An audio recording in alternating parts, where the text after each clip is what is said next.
We're going. Are we on? Yep. We're live? Yes. All right. Well, I have a beautiful, beautiful ironwood flute here that I want everyone to have an experience seeing. I'm not quite sure how many pieces we have here, but I'm going to find out right now. 1, 2, 3. This is the important one. Look at that. All right. So the tube is well, it's seen better days. But the voice box area is all intact, and that's really the exciting part. Because this is all intact, this flute's gonna sing again. Okay, that's 4, 5, 6, 7. I mean, this one we're gonna call 8, but it's like 8.5.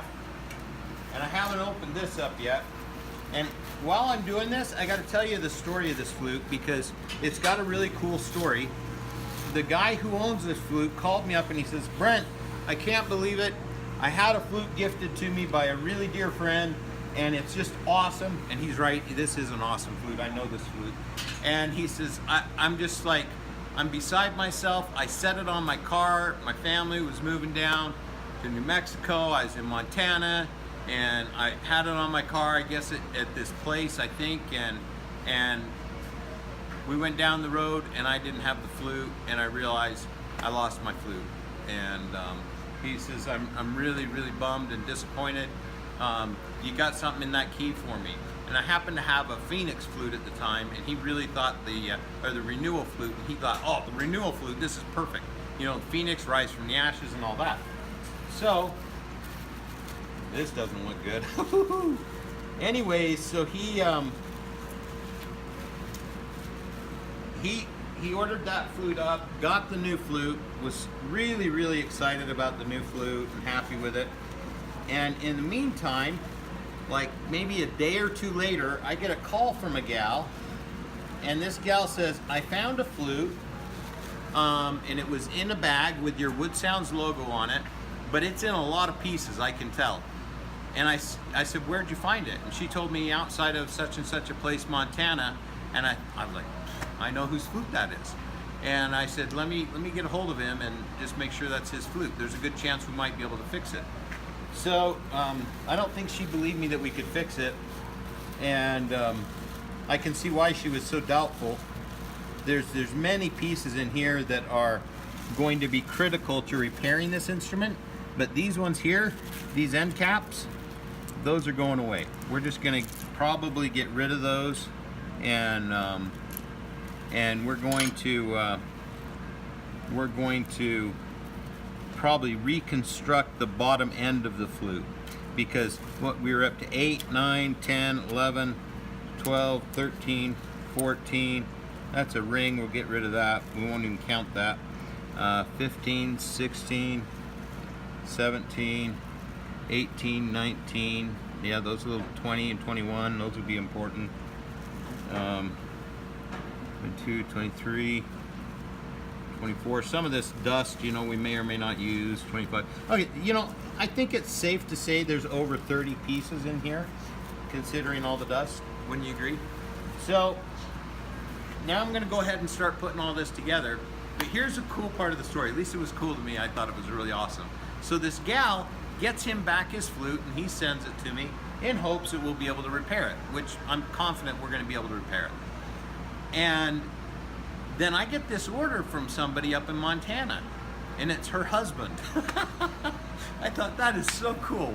How awesome. Her husband's like, oh wow, these are really great looking flutes, and ends up buying a flute from us. So I actually am upgrading that flute for them for free, just out of because they were so good in it. I mean, out of their goodness of their heart, they got this flute back to my client, and I really appreciated that. So, anyways, so I'm not gonna. Oh, and then the most important part of all of this is gonna be a big project, and I'm gonna have to stay very, very awake.